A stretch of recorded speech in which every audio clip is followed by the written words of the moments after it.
가지고 있는 성경 1325쪽입니다. 구약 성경 마지막 말라기 바로 앞에 있는 스가랴 14장 1절부터 8절까지의 말씀. 우리 한 절씩 교독하겠습니다. 여호와의 날이 이르리라. 그날에 내 재물이 약탈되어 내 가운데서 나누이리라.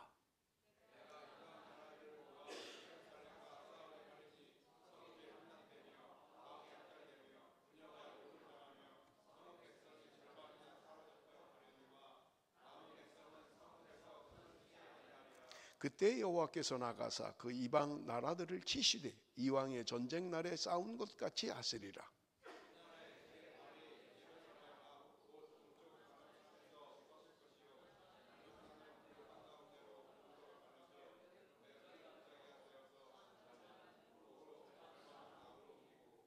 그 산 골짜기는 아셀까지 이를지라. 너희가 그 산 골짜기로 도망하되 유다 왕 우시야 때에 지진을 피하여 도망하던 것 같이 하리라. 나의 하나님 여호와께서 임하실 것이요 모든 거룩한 자들이 주와 함께 하리라. 여호와께서 아시는 한 날이 있으리니 낮도 아니요 밤도 아니라 어두워 갈 때에 빛이 있으리라.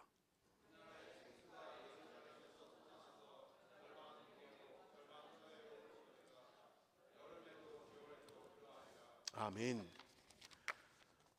우리 지난 2주 동안 스가랴가 보았던 환상 8가지를 설교를 했고 우리가 함께 은혜를 나눴습니다. 이제 오늘 스가랴서 14장 우리가 함께 은혜를 나눌 텐데요.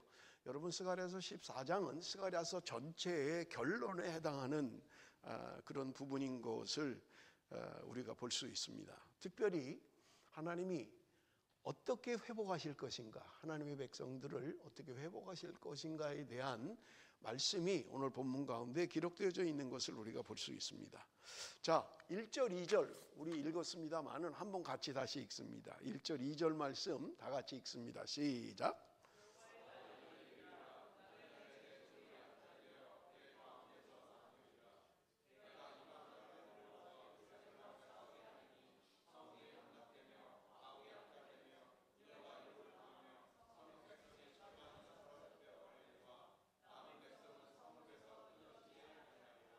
여기 오늘 1절에 보면 내 재물이 약탈되어 내 가운데 나누이리라 이렇게 돼 있어요. 이 말은 완전 멸망을 이야기하는 거예요. 예루살렘이 완전히 멸망하는 것을 말해주고 있는 것입니다. 그러면 도대체 예루살렘이 왜 멸망을 당해야만 했습니까? 여기 오늘 본문에 보면 하나님께서 열국을 모아서 예루살렘과 싸우게 할 것이다 라고 말씀하고 있는 거예요. 이방 민족들을 모아서 지금 예루살렘을 침공할 거라는 거예요. 그러면 왜 하나님이 이렇게 하실 수밖에 없는가라고 하는 것입니다. 첫 번째는요, 우리가 구약 성경에서 이미 살펴본 것처럼 죄 때문에 그렇습니다. 이스라엘 민족이 하나님의 말씀대로 살지 않고 선지자들이 그렇게 돌아오라고 했음에도 불구하고 돌아오지 않는 그들을 향하여 하나님이 이제 심판하신다는 거예요. 그것도 열국을 통해서, 다른 이방 민족들을 통해서 예루살렘을, 이스라엘을 이제 멸망시킬 것을 말씀하고 있는 것을 우리가 볼 수 있습니다. 또 하나 여러분, 우리가 어려움을 당하는 건 뭐냐면 이것은 국가적인 차원에서가 아니라 개인적인 차원에서의 일인 것을 우리가 볼 수 있어요. 여러분, 신앙생활 잘 하는 사람이 왜 하나님의 심판을 받는가? 하나님의 어려움을 받는가? 하나님이 왜 그들을 시험하시는가? 라고 하는 거예요.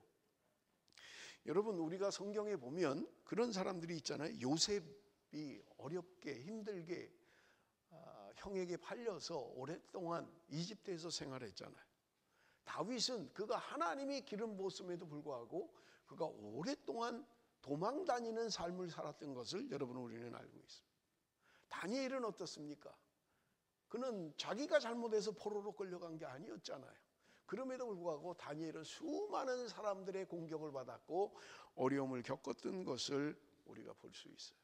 구약 성경에 나오는 수많은 선지자들이 하나님의 말씀을 대언했다는 것 때문에, 하나님의 말씀을 전했다는 것 때문에 선지자들이 수 없는 어려움을 겪었던 것을 우리는 너무나 잘 알고 있는 것입니다. 그렇습니다. 여러분, 우리가 신앙생활을 하면서 오늘 저와 여러분도 마찬가지예요. 내가 하나님 앞에 범죄한 게 없는 것 같은데, 잘못한 게 없는 것 같은데, 그래도 어려움이 올 수가 있다는 거예요. 물론 첫 번째는요, 내 죄를 깨달아야만 합니다. 내가 어려움을 당할 때, 고난을 당할 때, 힘든 일을 당할 때 혹시 나에게 무슨 잘못한 것은 없는가, 하나님 앞에 범죄한 것이 없는가를 깨달아야만 합니다. 그래서 그게 깨달아지면요, 회개하면 됩니다. 내가 이것 때문에 하나님의 징계를 받고 있구나, 이래서 하나님이 나를 연단하시는구나 생각하면 돼요. 그래서 그때는 회개하고 돌아오면 됩니다. 그런데 아무리 기도해봐도, 아무리 생각해봐도 내가 잘못한 게 없는 것 같아요. 이런 일을 당할 만한 잘못이 없는 것 같아요. 그럴 때는요, 여러분 오늘 말씀드린 것처럼 하나님이 우리를 연단하시고 하나님께서 우리를 정금같이 사용하시기 위하여 하나님은 우리를 연단하신다라고 하는 것을 기억하셔야 된다는 말입니다. 하나님은 때로 우리가 정말 정결하게, 순결하게 이 땅에 살아가도록 우리를 연단하시고 시험하시는 것을 우리는 볼 수 있습니다. 그래서 2절 끝에 보면 남은 백성은 성읍에서 끊쳐지지 아니하리라. 하나님의 준엄한 심판이 예루살렘부터 시작한다는 거예요.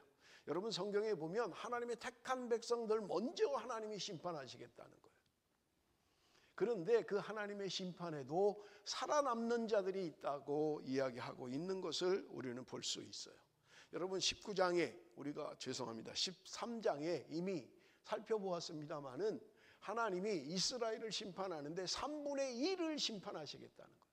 그리고 남은 자들 3분의 1이 있다고 이야기해요. 그런데 하나님이 남은 3분의 1을 연단하시겠다고 말씀하시는 거예요. 13장 9절 우리 한번 같이 읽어봅니다. 13장 9절 말씀입니다. 다 같이 시작.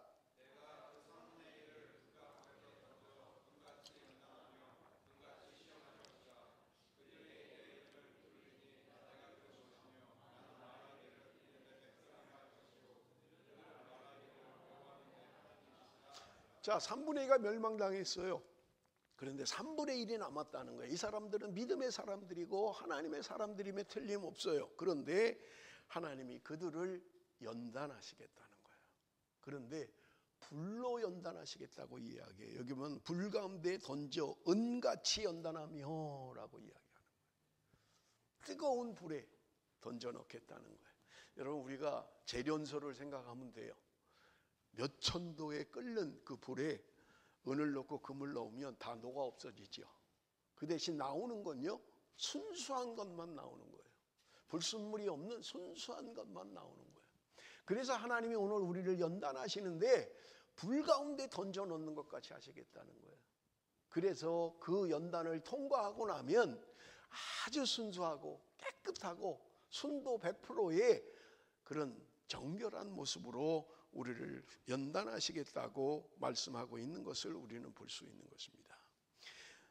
그래서 하나님이 이야기합니다. 너희들이, 그런 자들이, 불을 통과한, 연단을 통과한 자들이 나를 부르면 내가 응답할 거야.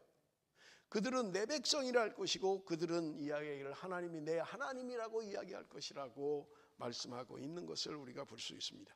욥기 23편 10절 말씀입니다. 우리 한번 같이 읽어봅니다. 다 같이 읽습니다. 시작.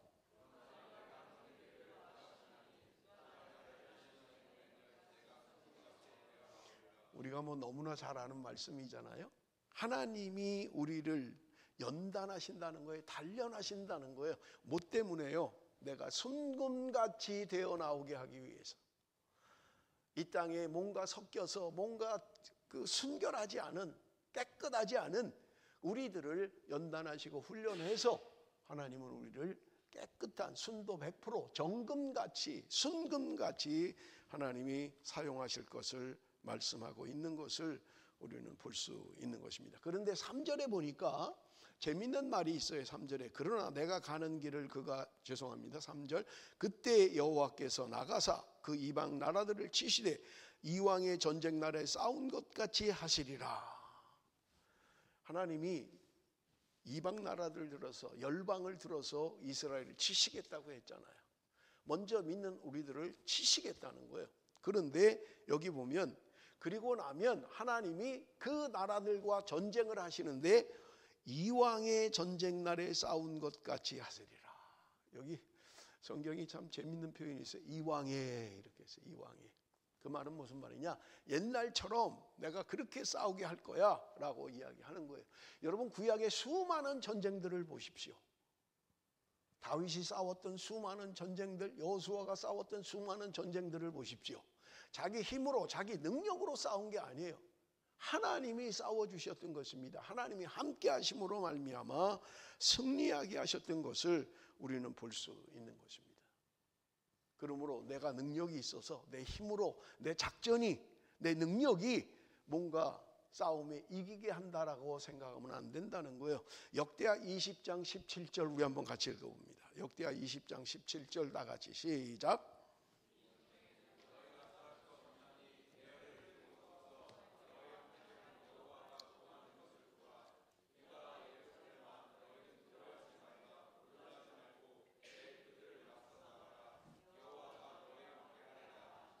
여호사밧이 전쟁을 치를 때 하나님이 말씀하신 것입니다. 이 전쟁에는 너희가 싸울 게 없다는 거예요. 너희가 나가서 싸울 거 없다는 거예요. 그러면서 하시는 말씀이 뭐냐? 여호와가 구원하는 것을 보라. 너희는 두려워하지 말고 놀라지 말라. 내일 그들을 맞서 나가라. 여호와가 너희와 함께 할 것이다. 너희는 이 전쟁에 할 게 없다는 거예요. 그냥 흉내만 내는 거예요. 그런데 정작 전쟁은 하나님이 하신다는 거예요. 적을 물리치는 건 하나님이 하시겠다고 말씀하고 있는 것을 우리는 볼 수 있는 것입니다. 그렇습니다. 오늘 우리가 싸우는 영적 전쟁은 여러분 내가 싸우는 게 아니에요. 내 힘으로 싸우는 것이 아닙니다. 하나님이 함께 하실 때 우리는 승리하게 된다고 성경은 우리에게 말씀하고 있는 것을 우리는 볼 수 있습니다. 여러분 오늘 본문 4절 5절은 좀 이해가 좀 안 되는 말씀이에요. 여러분 4절 5절 봅니다. 그날에 그의 발이 예루살렘 앞 곧 동쪽 감람산에 서실 것이요 감람산은 그 한가운데가 동서로 갈라져 매우 큰 골짜기가 되어서 산 절반은 북으로 절반은 남으로 옮기고 그 산 골짜기는 아셀까지 이를지라. 너희가 그 산 골짜기로 도망하되 유다왕 우시야 때의 지진을 피하여 도망하던 것 같이 하리라. 나의 하나님 여호와께서 임하실 것이요 모든 거룩한 자들이 주와 함께 하리라. 여기 좀 재밌는 표현이 있어요. 예루살렘 앞에 감람산에 하나님이 서실 거라는 거예요. 그런데 그 한가운데가 동서로 갈라지겠다는 거예요. 그리고 그 안에 골짜기가 생길 것이라고 이야기하고 있는 것을 우리는 볼 수 있습니다. 그래서 산의 절반은 북으로 산의 절반은 남으로 그렇게 옮겨지게 될 것이라고 말씀하고 있는 것을 볼 수 있습니다. 그러면서 하시는 말씀이 이야기합니다. 우시야 때에 지진이 나서 도망하는 것처럼 너희들은 도망치라고 말씀하고 있는 것을 우리는 볼 수 있습니다. 나의 하나님 여호와께서 임하실 것이요 모든 거룩한 자들이 주와 함께 하리라. 자, 스가랴가 본 이 환상, 도대체 이것은 뭐를 말하는 거냐는 거예요. 뭐를. 그래서 학자들은 두 가지로 설명을 합니다. 하나는 뭐냐면 역사 가운데 우리의 역사 가운데 이루어진 일을 이야기하는 거다라고 하는 사람이 있는가 하면 아니다. 이것은 종말의 때에 이루어질 일을 이야기하는 것이다 라고 하는 거예요. 왜냐하면 하나님께서 임할 때 모든 거룩한 자들이 주와 함께 할 것이다 라고 하는 말 때문에 그래요. 그러니까 이것은 지금 당장 이루어지는 일이 아니라는 거예요. 그런데 그럼에도 불구하고 역사 가운데 이루어졌다라고 하는 것은 AD 70년에 로마가 침공을 해서 그들이 다 도망했어요. 그래서 이것은 AD 70년 로마가 침공한 사건으로 이루어진 일이다라고 이야기하는 사람들이 있는가 하면 아니다. 이것은 종말에 있을 일이다라고 이야기하는 사람들도 있다는 말입니다. 여러분 6절 7절 우리 한번 좀 봅니다. 왜냐하면 여기에 답이 있기 때문에 그래요. 이게 종말에 일어날 일인지 아니면 역사에 일어날 일인지를 6절 7절이 말씀하기 때문에 그렇습니다. 우리 한번 다 같이 읽어봅니다. 다 같이 시작.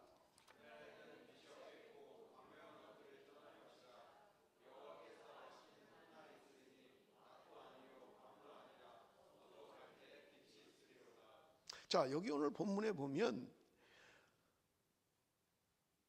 빛이 없겠다는 거예요. 빛이 없어진다는 거예요. 그래서 광명한 것들이 떠나간다고 이야기합니다. 그러면서 하는 말이 여호와께서 아시는 한 날이 있으리니, 하나님이 아시는 한 날이 있다는 거예요. 그런데 낮도 아니고 밤도 아니라는 거예요. 이런 때가 어떻게 있는지를 우리는 상상을 못하지요. 낮도 아니고 밤도 아니고 도대체 이런 때가 마지막 때 하나님이 아시는 그 날에 임할 것이라고 이야기하고 있는 것을 우리는 볼 수 있는 것입니다. 자, 그러면 하나님만 아는 한 날, 그걸 7절에 보면 여호와께서 아시는 한 날이 있으리니, 하나님만 아신다는 거예요, 그 날을. 그래서 마태복음 여러분 24장 36절에 보면, 그러나 그날과 그때는 아무도 모르나니 하늘의 천사들도 아들도 모르고 오직 아버지만 아시느니라. 그 마지막 날은 아들도 모른다는 거예요. 천사들도 모른다는 거예요. 오직 하나님만 아신다고 말씀하고 있는 것을 우리는 볼 수 있는 것입니다. 도대체 그 날은 언제인가? 하나님만 아시는 그 날, 도대체 어떤 날이냐는 거예요. 마태복음 24장 29절 30절을 우리 한번 같이 읽어봅니다. 다 같이 읽습니다. 시작.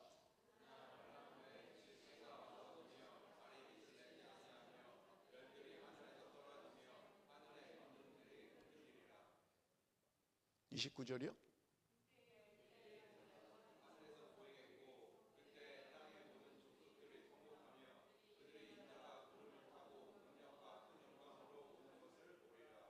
자, 그날은 어떤 날이냐? 주님이 이 땅에 임하는 날이라는 거예요. 구름을 타고 능력과 큰 영광으로 오는 그런 날이 될 것이라고 말씀하고 있는 것입니다. 이 날을 신약의 사도들, 신약의 성도들은 주의 날로 이해를 했던 거예요. 그래서 여러분, 이것은 주님이 재림하는 날 임하게 될 것이다, 이런 일이 일어날 것이라고 생각했던 것입니다. 그래서 여러분, 초대교회의 사도들 그리고 성도들은 종말 신앙을 가지고 살았던 거예요. 주님이 다시 오셔서 모든 것을 정리하고 모든 것을 승리케 하실 그날을 사모했던 것을 우리는 볼 수 있는 것입니다.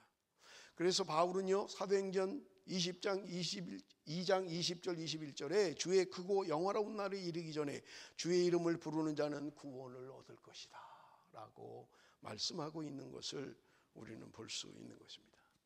예수님 때의 사도들은 종말 신앙을 가지고 살았다는 거예요. 주의 날이 임하는 그 날을 사모하며 살아갔던 것을 우리는 볼 수 있는 것입니다. 그래서 스가랴 14장 8절에 보면 그날의 생수가 예루살렘에서 솟아나서 절반은 동해로 절반은 서해로 흐를 것이라. 여름에도 겨울에도 그러하리라. 생수가 예루살렘에서 솟아난다는 거예요. 그런데 절반은 동해로 절반은 서해로 그렇게 흐를 거라고 말씀하고 있는 것입니다. 여름에도 그럴 것이고 겨울에도 그럴 것이라는 말이에요.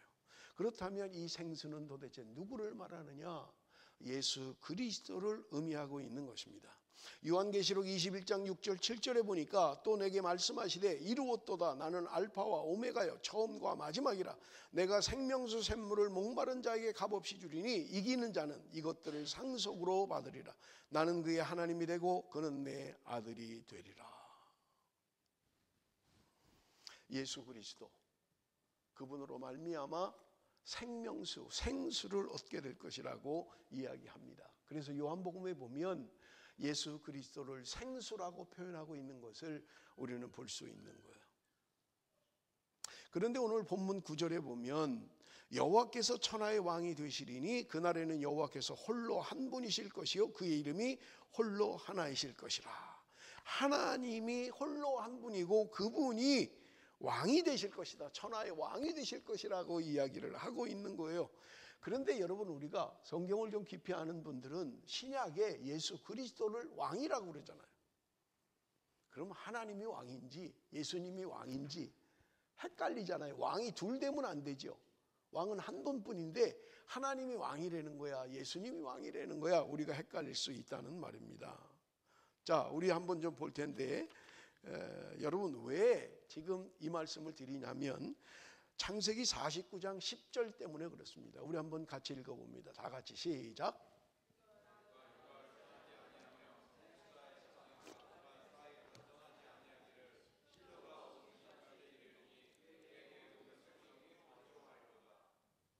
여러분 여기 10절에 보면 그렇게 말하잖아요. 규가 유다를 떠나지 아니하며, 여기 규라고 하는 것은요, 왕이 들고 있는 주의봉을 말하는 거예요. 주의봉. 우리나라도 뭐 장군이 되면 군인들이 대령해서 장군이 되면 대통령이 검을 주죠. 검을. 한 사람 한 사람 칼을 줍니다. 전쟁에 나가서 승리하라는 거죠. 그리고 또 하나 주는 게 있어요. 지휘봉입니다. 요만한 지휘봉을 줘요. 그러면 평상시에 칼을 들고 다니는 게 아니에요. 지휘관들이 이 지휘봉을 들고 다니는 게 요걸로.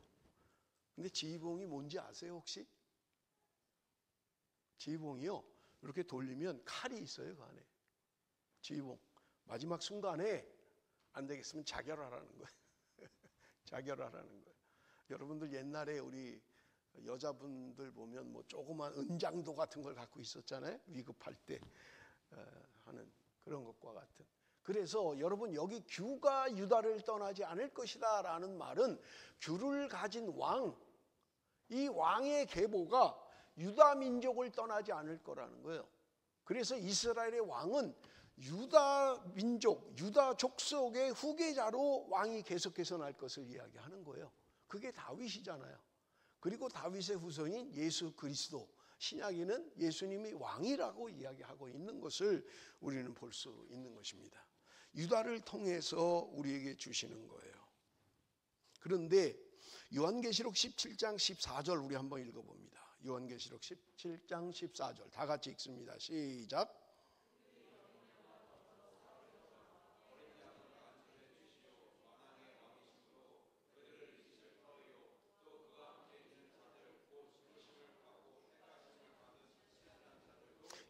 여러분 여기 요한계시록 17장에 보면 어린 양과 더불어 싸우려니와 어린 양은 만주의 주시요 만왕의 왕이시므로 그들을 이기실 터이요, 예수 그리스도가 만왕의 왕이시다라고 고백하고 있는 것을 우리는 볼 수 있는 것입니다.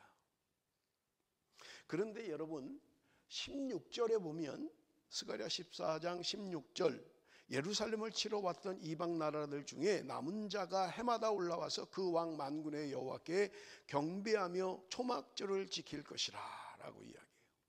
여러분 이미 살펴본 것처럼 이스라엘이 멸망을 해요.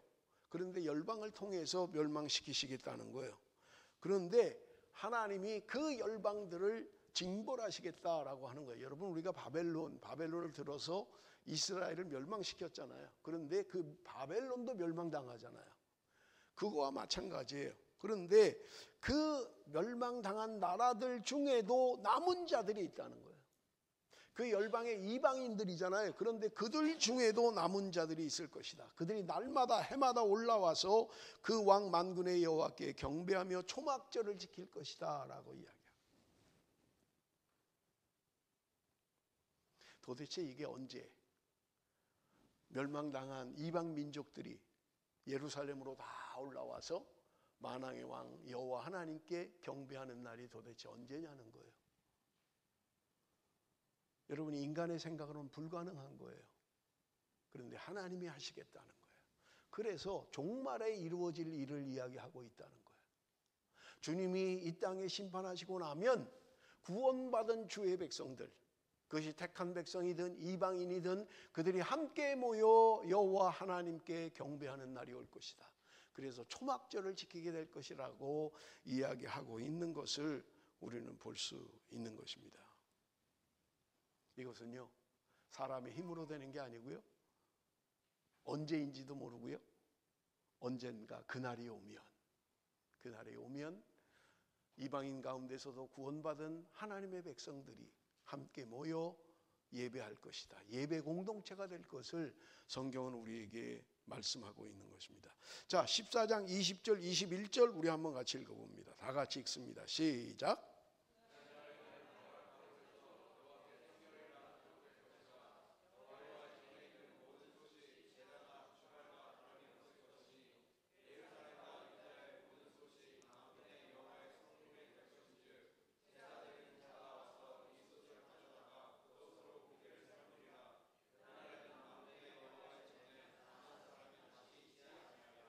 자, 그날에는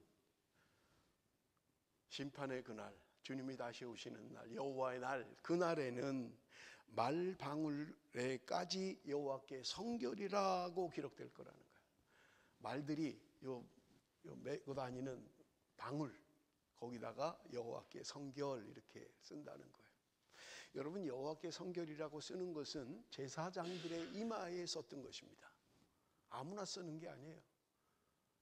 제사장들의 이마에 여호와께 성결이라고 썼습니다. 그런데 하찮은 말, 그 말의 방울에도 여호와께 성결이라고 쓰게 한다는 거예요. 그런가 하면 여호와의 전에 있는 모든 솥이 제단 앞 주발과 다름이 없을 것이다. 여기 보면 여호와의 전에 있는 모든 솥, 그것은 뭐 고기를 담아서 운반하든지 뭐 그런 것들이에요.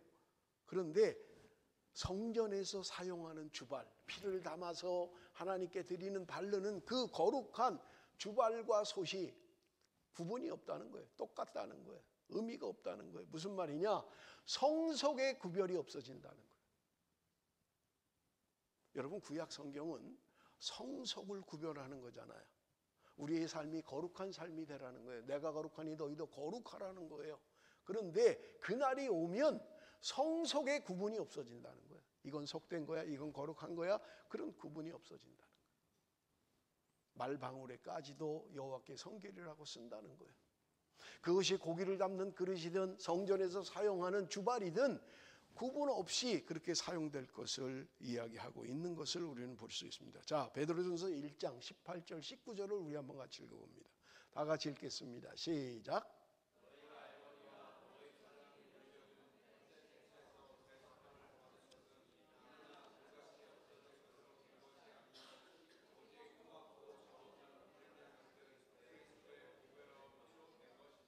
오늘 우리가 거룩하게 되는 것은 여러분 금이나 은으로 되는 게 아니라는 거예요. 그렇게 없어질 물건 때문에 그렇게 되는 게 아니라는 거예요. 오직 흠없고 점없는 어린 양 같은 그리스도의 보배로운 피로 말미암아 우리가 거룩함을 입게 된다는 거예요. 하나님의 백성이 되는 것은 내 힘으로 되는 게 아니에요. 내 능으로 되는 게 아니에요. 오직 주의 보혈로만 하나님의 거룩한 백성이 된다는 말입니다. 주의 보혈이 우리를 씻어야 돼요. 주의 보혈이 우리를 거룩하게 하는 거예요. 그런 자들만이 하나님 앞에 구원함을 받을 것을 이야기하고 있는 것을 우리가 볼 수 있어요. 더 이상의 성속의 구별이 없어진다는 거예요. 하나님의 택한 받은 주의 백성들은 다 거룩한 삶을 살 것을 이야기하고 있는 것을 우리는 볼 수 있는 것입니다. 어린 양의 피로 깨끗함을 받는 것, 그것이 바로 성결인 것입니다. 여호와께 성결, 그것은 그리스도의 피로 말미암아 우리가 씻음 받을 때 깨끗한 자로 성결케 되는 것을 성경은 우리에게 말씀하고 있는 것입니다. 말씀을 맺겠습니다. 여러분, 오늘 내가 거룩하게 되는 것은 예수 그리스도의 보혈이 우리를 깨끗하게 하는 것임을 여러분, 우리는 명심해야만 하는 것입니다. 날마다 주의 보혈로 우리가 우리의 죄를 씻고 정결한 깨끗한 삶을 살 때 하나님은 우리를 연단하시고 단련하시고 정금같이 나오게 하실 것이라고 약속하고 있는 것입니다. 사랑하는 성도 여러분, 모두 다 구원받은 백성이 아니라 남은 자들이 구원함을 받을 것인데, 그 남은 자들도 여러분 이 땅에서 연단과 훈련이 있을 것을 성경은 우리에게 분명하게 말씀하고 있는 것입니다. 사랑하는 성도 여러분, 그날이 오면, 여호와의 날이 임하면 주님께서 임하실 것이고, 요한계시록으로 우리가 함께 은혜를 나눴습니다마는 주님과 함께 더불어 우리가 왕노릇하게 될 것이고요, 통치하는 날이 오게 될 것입니다. 그래서 초대 사도들은, 성도들은 그 날을 사모했던 것입니다. 주님이 다시 오시는 그 재림의 날을 사모하며 살아갔던 것입니다. 사랑하는 성도 여러분, 오늘 우리가 이 땅에 살아가면서 때로 원치 않게 연단을 받을 때가 있을 거예요. 시험을 받을 때도 있을 거예요. 그러나 그때 여러분 기억하십시오. 이 땅에 수많은 우리의 신앙의 선배들도 연단을 받았고 시험을 받았다는 거예요. 왜 그렇습니까? 하나님이 오늘 저와 여러분을 정결케 사용하기를 원해서 그렇습니다. 그래서 힘들고 어려울 때 여러분 기억하십시오. 하나님이 나를 연단하시는구나, 나를 훈련하시는구나, 하나님이 나를 정결케 하기 위해서 나를 단련하시는구나 그렇게 생각해야 된다는 말입니다. 우리 이 시간에 다 같이 자리에서 일어나서 함께 찬양합니다. 하나님